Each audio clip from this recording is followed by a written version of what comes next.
Hello, everyone. My name is Jenna Weiss, and I'm the Associate Director of Public Programs at the Jewish Museum. It's my pleasure to welcome you to this conversation, the Dotar Society, Then and Now, featuring scholars Tirtsah Levie Bernfeld and Jaap Sondervan, along with Curator Abigail Rapaport. This talk is presented in conjunction with the exhibition, The Book of Esther in the Age of Rembrandt, on view at the Jewish Museum through August 10th, 2025. We encourage you to visit if you are able to do so. Now I would like to briefly introduce our speakers. Tirtsah Levie Bernfeld is a curator and independent scholar who specializes in European Jewish history of the early modern period, concentrating on social and cultural aspects of the Sephardi community in early modern Amsterdam.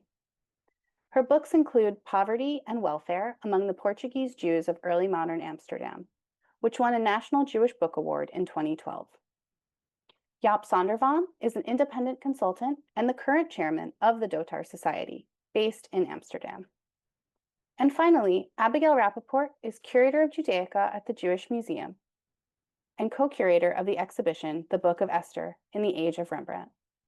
She worked previously on Judaica within the European Sculpture and Decorative Arts Department at the Metropolitan Museum of Art. It's my pleasure to welcome her to begin this talk. Welcome, and thank you for joining us for this special program devoted to the Dotar Society, Then and Now, held in conjunction with our exhibition, The Book of Esther in the Age of Rembrandt, currently on view at the Jewish Museum through August 10th. This exhibition is co-organized with the North Carolina Museum of Art in Raleigh, where it will travel this fall, followed by a condensed presentation at the Isabella Stewart Gardner Museum in Boston. We hope you'll have the chance to experience all three presentations. This exhibition explores a unique moment when the story of Esther, the Megillah, a tale of heroic resilience and survival for the Jewish people in the ancient Persian diaspora, resonated deeply in 17th century Amsterdam, a city itself shaped by its long struggle for independence and growing cultural diversity. Against this backdrop, Rembrandt and other great Dutch artists of his time brought Esther's story vividly to life through their art, reflecting contemporary cultural concerns and helping shape a distinctly Dutch identity.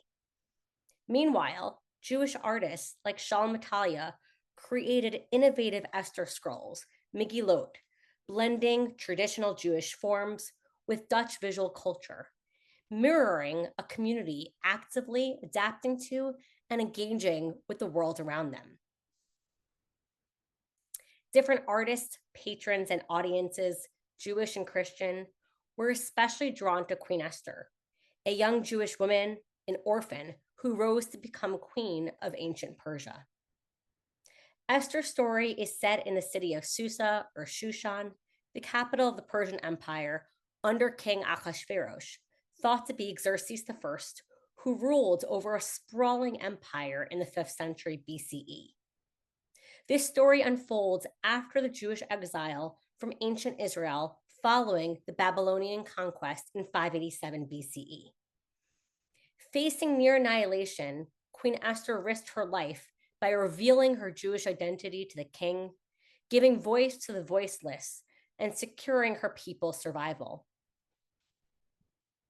Esther's story is commemorated annually on the holiday of Purim. The story is read aloud from a scroll, a Megillah, in synagogues throughout the world. As the exhibition highlights, Esther scrolls of this period were lavishly illustrated, like the one you see here on the screen, reflecting a flourishing of both Jewish ritual and visual culture. While Esther's story is set in ancient Persia, its themes of courage and survival found fresh relevance in 17th century Amsterdam, a bustling, diverse city that had become a refuge, a magnet, if you will, for many migrants. Amsterdam attracted a remarkable mix of people, Sephardic Portuguese Jews reclaiming their Jewish faith after centuries of forced conversion and expulsion, Ashkenazic Jews from Central and Eastern Europe fleeing persecution, and Christian immigrants facing wartime displacement, drawn by the city's relative tolerance and opportunity. For the Sephardic Portuguese community, Queen Esther embodied the converso experience, a woman who hides and ultimately reveals her Jewish identity at great risk. In Amsterdam, this community could finally celebrate Jewish holidays openly, and Purim became an especially poignant expression of this. For the Dutch, still forging independence from Spanish rule, Esther emerged as a symbol of courage and even divine favor. In this new republic, she was embraced not only as a biblical heroine, but as a Dutch heroine. The exhibition brings together a wide range of material, from paintings and works on paper to everyday household objects, to Esther scrolls for Purim, to theatrical plays, to show how Esther's story lived not only in scripture, but in the broader art and culture of the time. Among the most powerful contemporary expressions of this reclaiming of identity was the Dotar Society, a charitable society established in Amsterdam in 1615. Funded by members of the Portuguese Jewish community, the Dotar Society awarded dowries, goods or money provided by parents or guardians, to orphaned young Jewish women seeking to marry and settle in Amsterdam. This was not at all a quiet act of giving. It was and is a public ritual, a lottery, held annually on Purim at the Portuguese synagogue. Here you see an installation shot from the exhibition featuring original Dotar objects used in this ritual, still used today. Each year on Purim, the petitions of eligible young women were drawn from a silver tureen placed atop the dazzling red silk and velvet harlequin's cloth, exactly the one you see here, a lectern cover adorning the central reading platform of the Portuguese synagogue.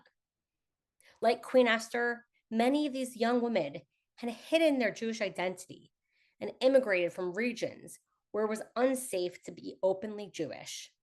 And like Queen Esther, many of them, many of whom were named Esther, took initiative in shaping their future. They applied to the Dotar lottery, seeking stability and opportunity in their new lives. In the exhibition, you can read original petitions that reveal the poignant stories of these young women.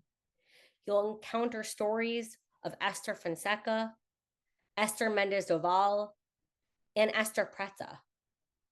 One example is Clara de Almeida, whose petition we can see here. She won her dowry in 1667, the year her name appears in the Dotar Society's records.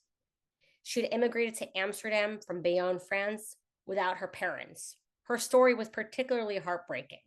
Her grandparents were killed by the Inquisition in Cordoba, Spain, and her brother was executed in Santiago de Compostela for his loyalty to Judaism.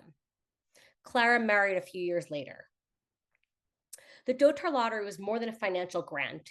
In contrast to the secrecy and fear of the Iberian past, this public Purim ritual became a celebration of Jewish continuity and resilience. We are deeply grateful to the Dotar Society for parting with these rare and cherished objects, not just for one Purim season, but for two, here in New York and soon in North Carolina. I want to extend particular thanks to Mr. Jaap Sondervan, whose deep knowledge of the Dotar Society today and its traditions greatly enriched our understanding of the society. His insights helped illuminate this remarkable story. And of course, Dr. Tirtsah Levie Bernfeld has been an invaluable source of expertise on Dotar's origins and historical significance. She generously shared her research with us and translated the petitions now on view in the exhibition, accessible via a QR code in the exhibition. Both of them join us for the special program. Dr. Bernfeld's talk, The World of Dowry Society Dotar, will take us into the transnational world of early modern Sephardic charity, showing us how this Amsterdam-based society helped bring converso girls back to Judaism while blending Jewish and Catholic traditions. Her talk will reveal how Dotar forged connections across centuries, across continents, and preserved intimate stories of migration, loss, and resilience. Then we'll hear from Mr. Jaap Sondervan, who has served on Dotar's board since 2004 and has spent many years studying its traditions and evolution. His talk, Dotar, 411 Years, the Same or Not, offers a rare insider's view of how the 17th century institution has or hasn't changed. In addition to his work with the society, Mr. Sondervan is a scholar of Chazanut, or Jewish cantorial music. Through this work, he preserves and shares the rich liturgical traditions of the Portuguese synagogue in Amsterdam. Together, these two perspectives will help us better understand the extraordinary longevity and vitality of the Dotar Society. It is an honor to host this conversation. Thank you for joining us. Okay, thank you for inviting me. I will talk about the world of Dowry Society Dotar, as Dr. Rapaport introduced. First, to start with a story, I will emphasize especially the early modern world, and we start to wonder how did the world of the early modern period look for the Jews. And that world was very much in turmoil. Looked grim. Spain had expelled the Jews in 1492. Portugal converted them in 1497. We know the settlement or foundation of the Spanish and Portuguese Inquisitions, who persecuted the remaining converted who were distrusted for secretly adhering to Judaism. Earlier, also France and England denied entry to the Jews and forbade public profession of Judaism. And also in Germany and Central Eastern Europe, periods of relative tolerance were alternated with those of restrictive policies and persecutions. All of them looked for safer heavens. Conversos of Sephardic background tried out Italy, North Africa, the Balkan, and the Levant. But there were new opportunities at the horizon in the 16th century in Northern Europe, and that was especially Amsterdam. That seemed to become, also for conversos, the converted Jews, the best option.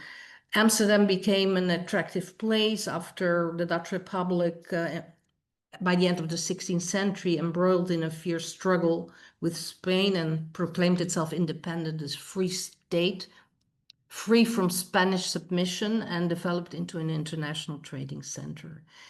Amsterdam was relatively tolerant of dissident views. We just heard it also, other than those of the privileged Reformed Church. So it offered a freedom of conscience, implying for the Jews the possibility of public profession. This way, it exerted an enormous attraction to conversos, also called New Christians, Marranos. I will alternate these terms throughout the lecture. And they arrived to Amsterdam at the end of the 16th century and cautiously created out of nothing a Jewish community, not only just a Jewish community, but a Jewish community that quickly became renowned across the world. One of the targets of this community, exclusively meant for members of the Spanish Portuguese Jewish nation, was enabling more conversos from the peninsula to reach the city and have them return to the faith of their forefathers. Meanwhile, they were supporting the poor among them with an ever-expanding network of private and public chevrot. One of the first welfare organizations in this community had only a Portuguese name and not a Hebrew one, Dotar, or the Santa Compañía de Dotar Orfas e Doncellas, the holy organization to provide dowries to maid orphans and poor girls of the Spanish Portuguese Jewish nation, set up as an independent body till today in 1615. And it was for good reasons that Hebrew was left out, as it operated internationally, often in regions where Jews were banned, requiring discretion in order to reach them. A Jewish name would arouse suspicion. Dotar still exists today and provides dowry through a lottery taking place on or around Shushan Purim. Why Purim in particular? Dotar didn't choose this date arbitrarily. Purim symbolizes victory over destruction. For crypto-Jews on the Iberian Peninsula, Purim had a deeper significance. These converses strongly identified with the story of Queen Esther, who, like the crypto-Jews, had to hide her Jewish identity. Her story gave these Marranos hope for triumph and liberation over persecution and destruction by the Inquisition. It's no surprise that the founders of Dotar, many of them refugees from the Iberian Peninsula, chose Purim as the date for their ceremonies. They adopted much of Purim symbolism, just as in the Purim story. The drawing of lots were meant to bring good fortune. Here we see a procession going and the lots that are taken into these silver bowls, as is also in the exhibition. Another symbol is in fact the joyous event of Purim and the celebration of it. And this joy resonates also in the celebration around the Dotar lottery. We see here a Purim party of Portuguese Jews in the 18th century. The Jewish background of Dotar goes further. Dotar was initially modeled after a similar organization within the Spanish Jewish Society community in the Venice ghetto. That organization had been established 2 years earlier in 1613, and we can still find, or we did find, the statutes of the Venice Dotar Society in the Dotar's archives. This society in Venice had developed a completely new concept influenced by local conditions and Iberian traditions.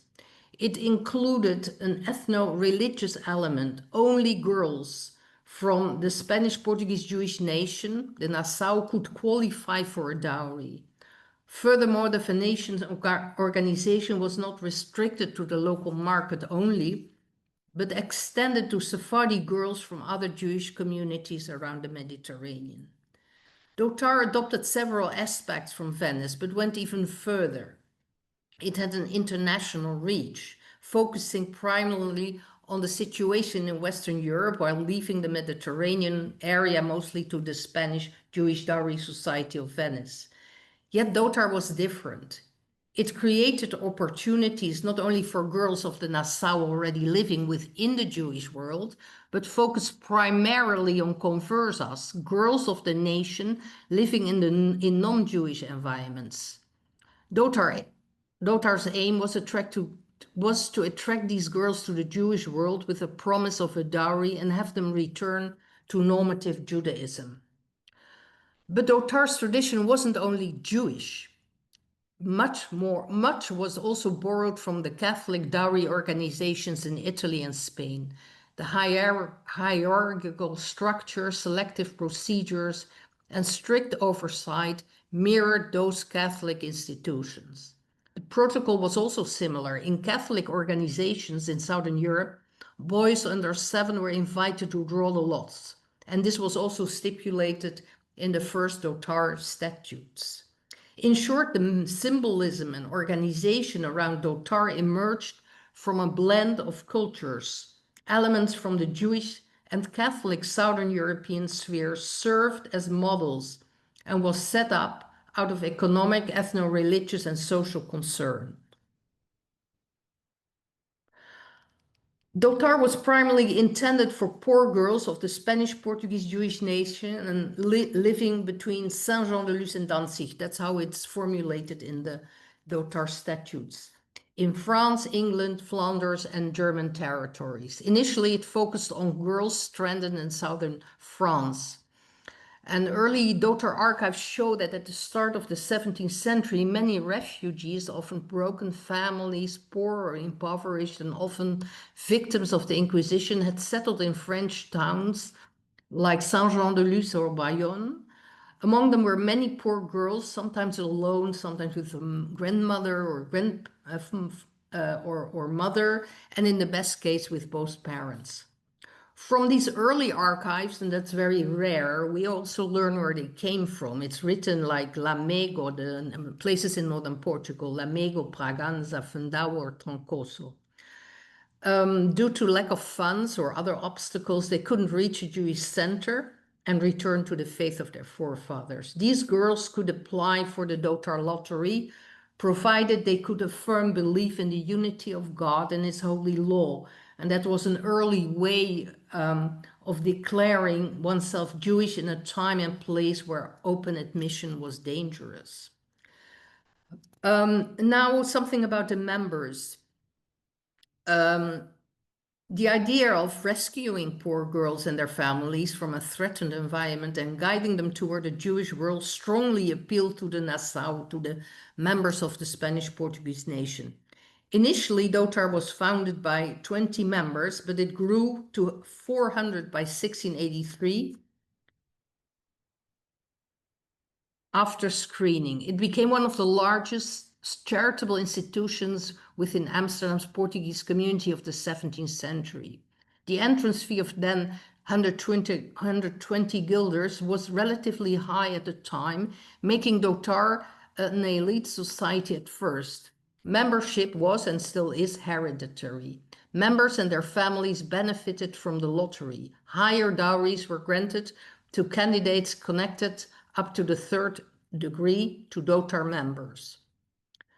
Membership wasn't limited to Amsterdam. People from all around the Jewish world joined, Jewish and not Jewish world, even from places where Judaism couldn't be openly practiced, such as people in the Iberian Peninsula, in Portuguese Brazil, in England, or in Italy.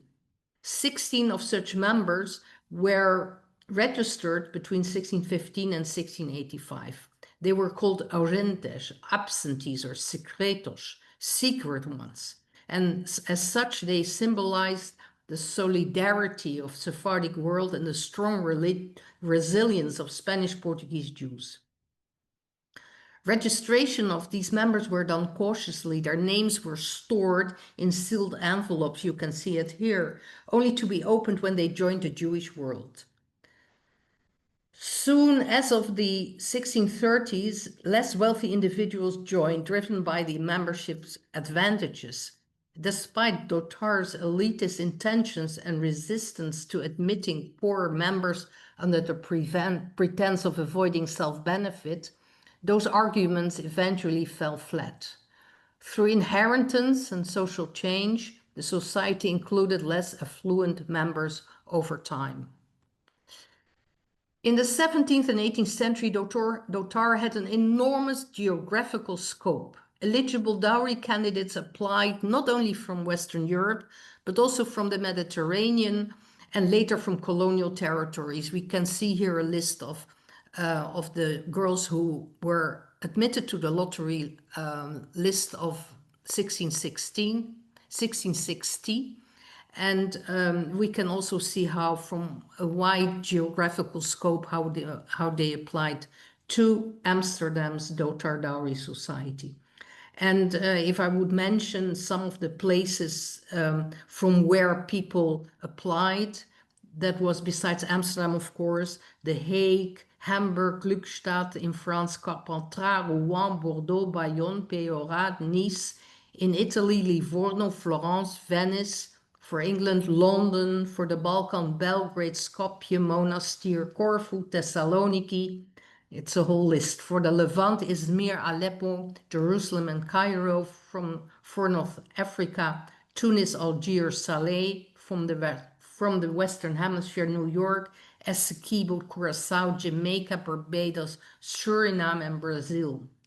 A mouthful.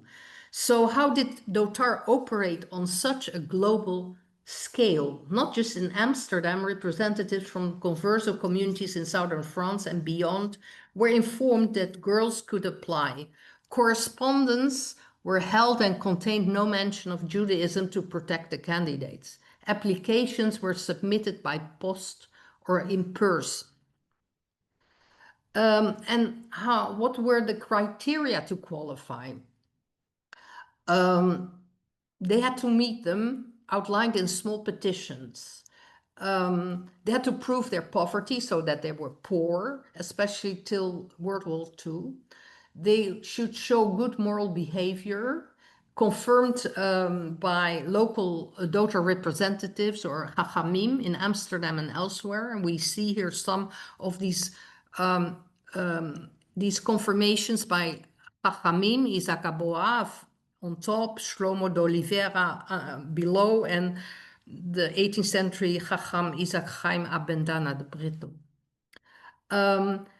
Other criteria where they had to demonstrate that they had a Jewish identity, so that they were Jewish and that they belonged to the Spanish and Portuguese nation, and they meet age and health requirements. And once all these criteria were approved, the girl was added to the lottery list.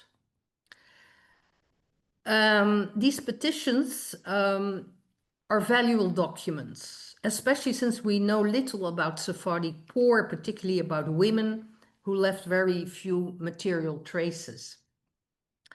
Even if written in standard phrases, these petitions are telling small stories, petite histoire. Sometimes they provide unique glimpses into their lives and families, whether in Amsterdam or across the globe. Small stories about great suffering many endured due to the persecutions of the Inquisition. Small stories about families that were often drastically reduced in size due to all the adversity. Small stories about the great wanderings of these girls and their families in search of a safe haven. And from the petitions addressed to Dotar, we see here many of them, we also learn much about patterns of migration among conversos and Sephardi Jews in the early modern period.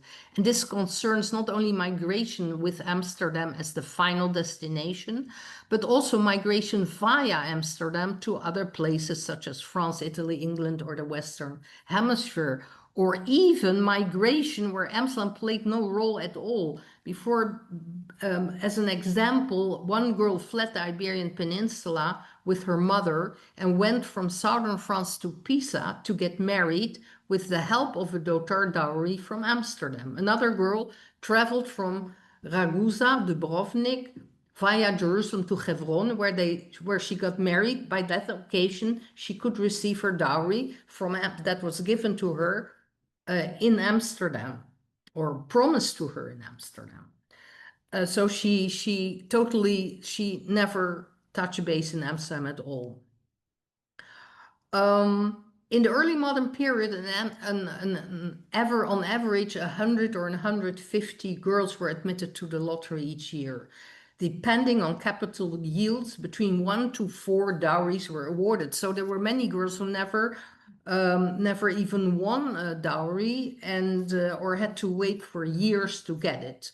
But sometimes they had luck.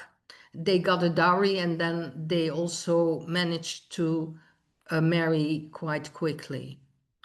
Here we see a wedding ceremony among the Portuguese Jews. So once they got a dowry, they were so lucky, then they have to get approval by Dotar to get married. Dotar had to make sure that she conducted herself honorably so far. And in the 19th century, of the 18th, 19th century, the groom was evaluated as well. The 19th century said to say that he had to prove that he had a decent income. All these rules are not anymore, I think, relevant today. So then the marriage could take place according to if it would take place according to Jewish law in a setting where Judaism could be openly practiced and with a partner who was a circumcised Jew. So if Dotar Society had all these conditions closed and approved, then the wedding could take place in a Jewish center.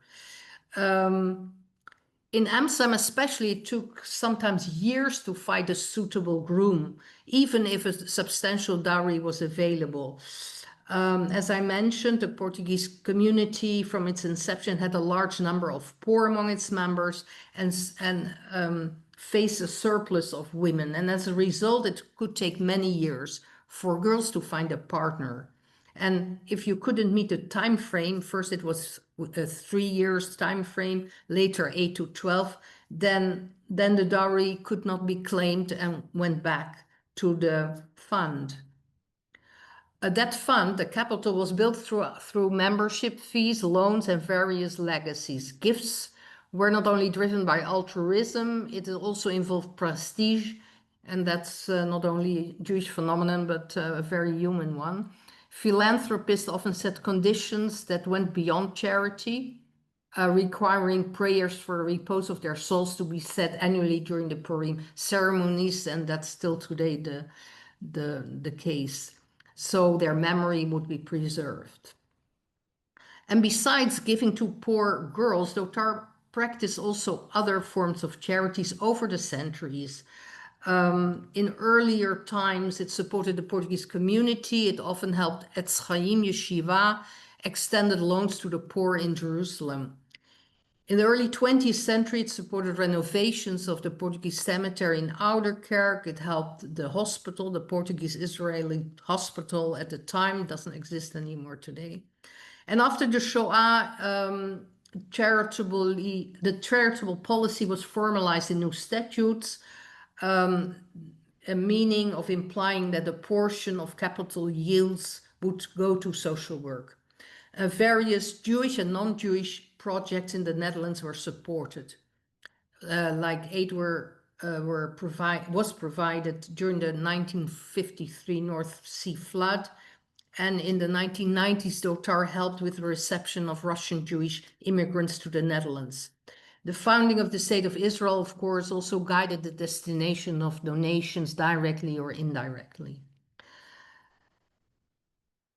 Thus, for more than 400 years, Dotar has helped people and institutions in need and remained true to its original mission, supporting the poor. Today, Dotar is somewhat different association than it was in 1615. Back then, its main goal was, as we know now, to help orphaned and poor young daughters of the Spanish Portuguese Jewish nation, particularly in Western Europe, marry Jewishly with the aid of a dowry in a place where Judaism could be practiced openly. In this way, conversos were brought back into the Judaism their ancestors had been forced to abandon. Nowadays, poverty is no longer a requirement for participating in the lottery, and boys may also take part. Dutch nationality is a prerequisite for both membership and eligibility for the dowry lottery. The international character, almost and slowly erased over a century, has been saved once more by offering dowries to orphan girls from Sephardi heritage in Israel. The number of lottery applicants has clearly declined since the mid-18th century. Dotar began in 1615 with 15 applicants and had about 150, 10 times as much by the middle of the 18th century.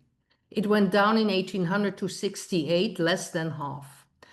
But then it grew again, but the Shoah delivered a severe demographic blow. In 1940, the number grew to 90 applicants, while in 1948, only 23 remained. 3/4 had been wiped out. Today, the number of female applicants is much less than what it is at Dotar's founding. This year, 2 girls applied compared to 15 in 1615. Then there were this year again 6 boys who participated, making the total of 8, and still it doesn't come close to our original number of in 1615, which was 15. In the meantime, Dotar consciously tries to stay true to its tradition while adapting to a changing reality. While minutes are written in Dutch, the board still drafts termos or resolution books in Portuguese and uses more Portuguese terms like sortes, the lots, and pautas, the lists. The lottery ceremony remains vibrant and intact.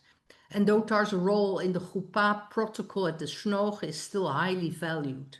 The Dotar board is still deeply committed to preserving a centuries-old tradition. We may take pride in the fact that Dotar is still active as one of the oldest, if not the oldest, continuously operating charitable organizations in the Jewish world. Let us hope that Dotar continues to fulfill its mission for many centuries to come in a world more beautiful than the one we see around us today. Thank you very much. Hello, I'm Jaap Sondervan. I'm the chairman of Dotar since 2004. Of course, 21 years, so it seems a lot, but on a scale of 400 plus, it is a very short period. I'm an engineer, retired engineer. In my free time, I document the nusach, or the services and the customs of the Amsterdam Sephardi community, which I document in the website hazanut.esnova.org. And I also did it for the Ashkenazim, and that is in hazanut.nl. Now, if you just type in Google, typing Hazanut in Amsterdam, you'll find it on top of your search results if you're interested. So my discussion is Dotar, 400 years, the same, unchanged, or maybe not. Dotar gives theories since 1616. So nothing has changed. If we look at the first pauta, which is the list of the participants from 1616 on the left, and we see a list on 2015 on the right, we see columns with names, with girls who participate in the lottery. By the way, you have the first pauta also in the exhibition, but not with the seal, with the nice red seal. So what has changed? We do lottery to young people. Our membership hasn't changed the last 400 years. Our target group hasn't changed. Our regulations haven't changed. Our decorum hasn't changed. Our future hasn't changed. But for over 400 years, we adjusted to changes in society to keep unchanged. Members. Our members are the founders who started the Dotar Society in 1615 and their descendants. And afterwards, the transfer goes from generation to generation, and that's marked in the pauta as poor. In the pauta, you'll see coming up, you see the pauta is still in Portuguese, and you see that this person is marked as poor. And this person is not just a random person. If we go back to my great-grandfather, who was Moshe Cohen Pereira in about 1845, he was born. His membership was transferred to his son, my grandfather, who was David Cohen Pereira, who handed it over, well, it was handed over because he didn't survive the war, to his son, which is my uncle, and not to my mother. And from them it went to my cousin, who is this David, and that says poor Moshe because he got it from his father. So how did I become a member? Via the buy-in, you can pay a amount of money, and then you become a member. And that is donate. Here you see primero possessor. I'm a first owner, and for me it will go, but thank God, in time to my children. So this has been so since 1615, and today still that is how it goes. Then our target group hasn't changed. We are Santa Compañía de Orphas e Donzellas, which orphans are orphans, and donzellas are maidens. Originally, there were only girls from the West Sephardi diaspora, as Mrs. Bernfeld already said. In about the 18th century, that was narrowed down to the Netherlands, Koninkrijk der Nederlanden, as they formulated in 1954, because actually Holland became much less important in the West Sephardi world. So the interest of the outside world declined, and it became almost Holland only. But in the 19th century, boys were added, and that is probably the only real change in our 400 years. that we now also give boys. And because there are thanks God, very little orphans, the orphan part just went a little bit to the back because there were no orphans, thanks God. However, in the mid-20th century, it started to extend again. We added Israel, so people living in Israel can apply. And in the 21st century, we added West Sephardi orphans in Israel. So they can also come, which are not related to organization at all, but they can apply, and then they are assessed, just as Mrs. Bernfeld told us, whether they are poor, whether they are in need, and whether and a rabbi has to approve. So you see, it's really, it adapted a little bit to the situation, but basically nothing has changed. Our regulations haven't changed. Of course, there were practical changes. The regulations were in Portuguese and since 1862 in Dutch. And why is that? Because Louis Napoleon, the brother of the emperor, who was the king of the Netherlands for about 4 years, from 1806 to 1810, only for 4 years, but he did a lot of good things for the country. And he instituted also that the Portuguese language was banned, by the way, also the Yiddish. So in the middle of the 19th century, gradually, the Portuguese was changed into Dutch. So the new regulations were written in Dutch. The board minutes also moved to Dutch, and I could trace it back to 1848 as the first minutes I found in Dutch, but maybe a little already as well. But that's not a real change, it's an adaptation. The pauta, so the membership, and the termos, the lottery protocols, are still in Portuguese. Regulations have not been changed, but we had to cope with changes in the social views. And therefore, we adapted the regulations to keep unchanged rather than to change. So an example is that we require that the young people take a chuppah, an Orthodox Jewish marriage. So in the 1615 regulations, it talks about a legal marriage. That was it. You were married or you were not married. That was easy. So you were married, then you could get. If you're not married, you didn't get. In 1862, they changed it in the regulations to Israëlitische wetgeving and a huwelijk, which means a marriage according to the Jewish law. And why was that needed? Because in the 19th century, there was a separation between church and state, and therefore people could decide to take a civil marriage. And that was, of course, not acceptable. So they made in the regulations that you should have a Jewish law marriage. In the beginning of the 20th century, apparently people were not taking the civil marriage, but only the religious marriage. And because that is against the law, they required that you must show that you did your civil marriage before you had your chuppah, and only then you can get the money. Still today, that is checked. And in the end of the 20th century, they changed that the chuppah must be an Orthodox religious marriage. And that is because the reform came in place, and reform also started performing Jewish marriages, but because it's reform, it's not recognized. So we had to adjust again the regulations to stay to what we originally were doing. So not in order not to change, but in order not to change. A second example where we had to adapt the regulations to keep unchanged is the definition Sephardic. In 1615, they talked about the Nassau, which means the Spanish Portuguese community wherever over the world, wherever they are.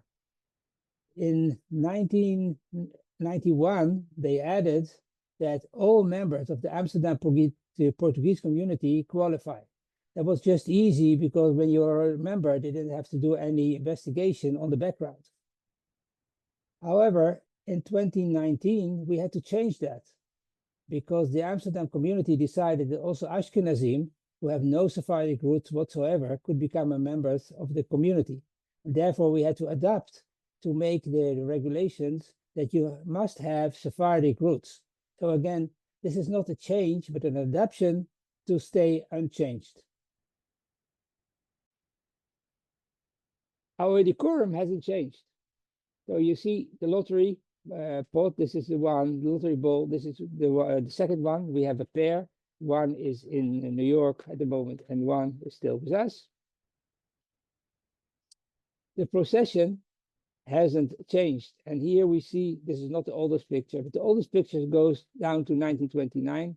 And here you see in the box that the board members are carrying 4 different bowls. The thermos books, the books where we write down the protocol of the lottery, are since 1616 onwards. And here you see that it's carried into the drawing, into the snoge, and that's usually done by the scriba, who is the secretary. And the lottery even went on during World War II. The last page of 1942, which you can see here, 1942, then they literally turned the page, left the page blank, turned another page, and in 1948, you can see here, they continued as if nothing has happened. This is really amazing. The procession hasn't changed, the lottery procession. We see here the lottery of 1929, and you see 2 gentlemen with bowls. You see in the middle the gentleman with the thermos book. You see to the left the Chacham, who was always there, and at the utmost left you see the 2 children who do the drawing. Here we see the drawing of 1931. Again, the Chacham in front. We see some gentlemen of the board with the bowls. This is on their way back, coming from the snoge, back into the Mamad. Then we see the picture from 1965. These people, I still all remember them. In front, we see the Chacham. Next to them, we see 4 board members with a bowl. Then we see the scriba, we don't see the book. And at the end, the gentleman is the Chazan. And then we see 2015. Again, we see 3 board members with the bowls. And if you look carefully, you can see the children just in the corner of the door. So you see that we do the same already for at least 100 years. The thermos book, where we record the protocol.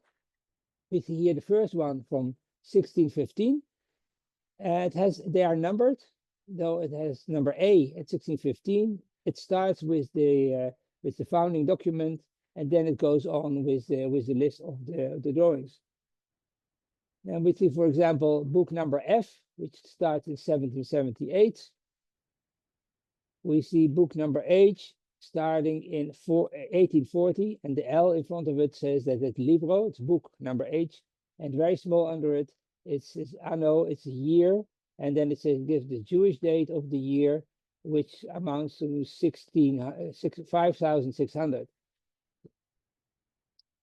And we see here the book L, which started in 1935, from which I just showed you the war, and N, the book N, which started 2000, which is still in use today. In total, 14 books in 411 years. So you see, the way we do it hasn't changed. The colors of the book slightly changed, but they are exactly the same way, handwritten in books for 411 years. So nothing changed. We still do the lottery, although since the mid-20th century, dowries are given to all members, regardless the lottery. The lottery is an extra. By the way, girls get more than boys because basically we are a girls fund, so girls get more. On the right side, you see a lottery bowl with tickets, which we call the sortes. Adjusting dowries to the financial situation, because the stock exchange goes up and down, and we have to maintain our assets for the next 400 years at least. And we make a forward planning, financial planning, 25 years, because a baby born today will get married approximately within 25 years from now. So we must make sure that by then we'll have enough funds to pay all our obligations. And we reserve 10 dowries for October 7 victims for this very terrible war and that is an add-on. And here we are not specific to Sephardic, although that will be our preference, but victims of the war are welcome for dowries in the coming years. Has our future not changed? Well, Mr. Bernfeld already mentioned it a little bit. If we look at the 1942, there were 2 pages of candidates. And if we look at this year, 2025, there were in total 8 children. 2 pages, if we realize that in the World War, about 75% of the Jews of Holland were killed, then when you go from 2 pages, you take off 75%, you get to half a page. Half a page is about 15 names. Unfortunately, assimilation took away another 50%. And that's how you get from what we had to about 8 children. Unfortunately, reality is that even those 8 children, from them, maybe half, 50% will get to a chuppah, and 50% will never get to a chuppah. So is our future changed? Our future is that we see a declining community, and that is a big worry, not only for us, but of course for the community as such. So, have we changed or have we not changed? I leave that up to you. If you want to see a video of the lottery, there is if you scan the QR code or you click on it, you will see a very nice video we made in 2014, just before the lottery, the 400 years, to document, and you'll see the entire lottery. You'll see us going in and out. You see the processions just according to as the pictures were. Enjoy and have a nice day. Thank you so much, Tirtsah and Jaap, for your fascinating presentations. We're honored to have you here for this special program, which we know will reach audiences near and far. So I want to start with you, Tirtsah. Tirtsah, you spent your career really uncovering and decoding the voices embedded in these petitions, revealing these personal, often heartbreaking stories, and shedding light on communal dynamics too. And I had the pleasure of actually seeing you in action this summer at the Amsterdam Archives with me, which was a pleasure. If you could sit down with one person connected to Dotar, whether that be a young woman petitioning to enter the lottery, a trustee, or even a recipient of the dowry, a winner of the lottery, if you will, what is one question you would want to ask them to deepen your understanding of the world behind these documents that you, as a historian of this material, live with in the 21st century?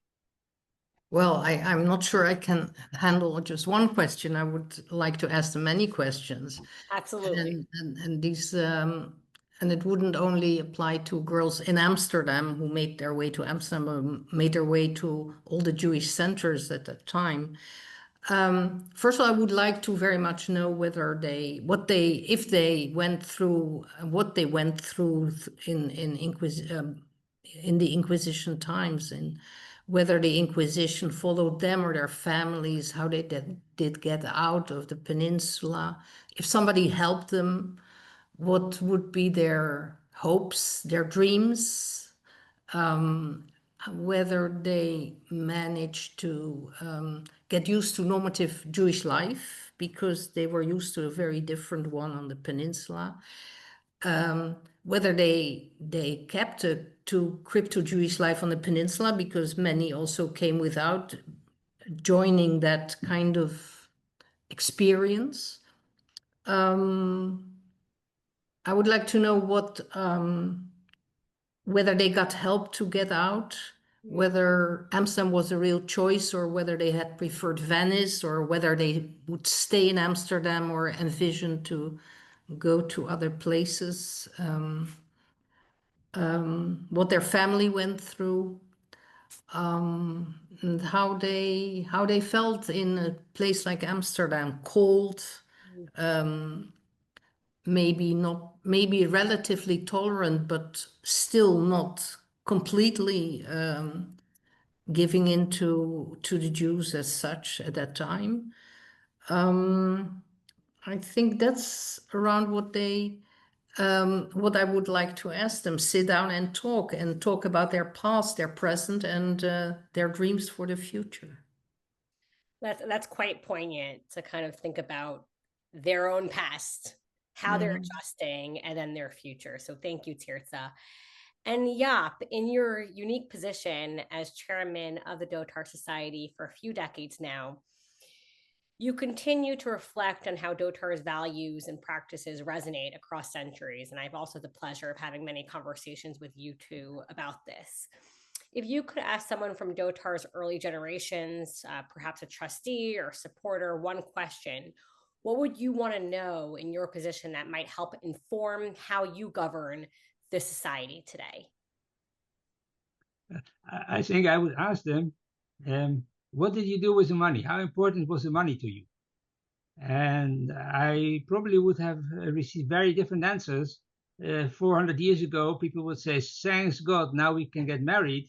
To today, people would say, yeah, we made a nice honeymoon with the money we got from you.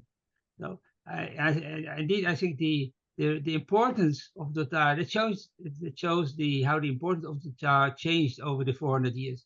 I mean, we're still doing it. As I said in my presentation, we're still doing exactly the same. But the need of what we do has dramatically changed from really critical to very nice to have. Very, very nice to have, but nice to have. In most cases, although what we do to the orphans in Israel, that is, again, really for the poor. And they need to go all the process to be approved that they are really poor and are in need. So, and they go to the rabbi just as Mrs. Bernfeld told, we used to do in the past. And there we really give a need to people. I won't say we help them to get married, but it's a very important contribution to them. But to all our members, it's a very nice gift to have. Yeah, that's really interesting. It's thinking about the values of the financial assistance and how that might have looked or felt back then versus now. So thank you, Jaap. Now, before we close, I'd like to step back and ask each of you to reflect on something that I think touches both history and the present. You both highlighted this enduring aspect of the Dotar Society, especially seen through the lottery on Purim.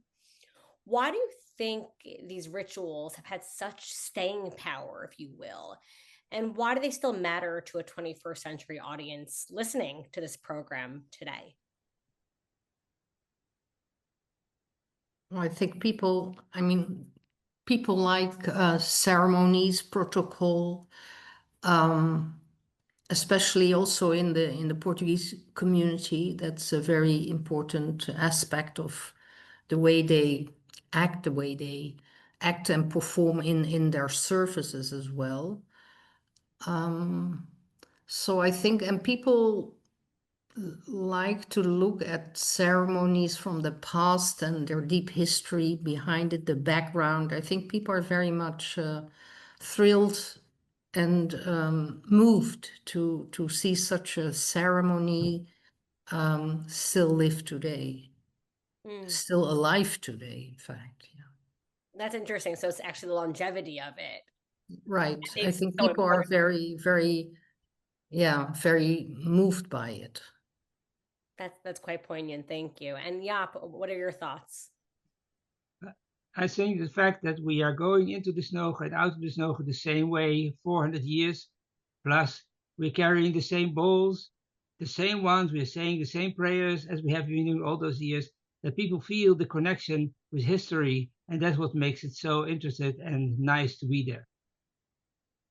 That's really interesting. And actually, this closing question unites your two presentations because you're both touching on this inherent longevity and kind of sustenance of the society. So thank you both so much.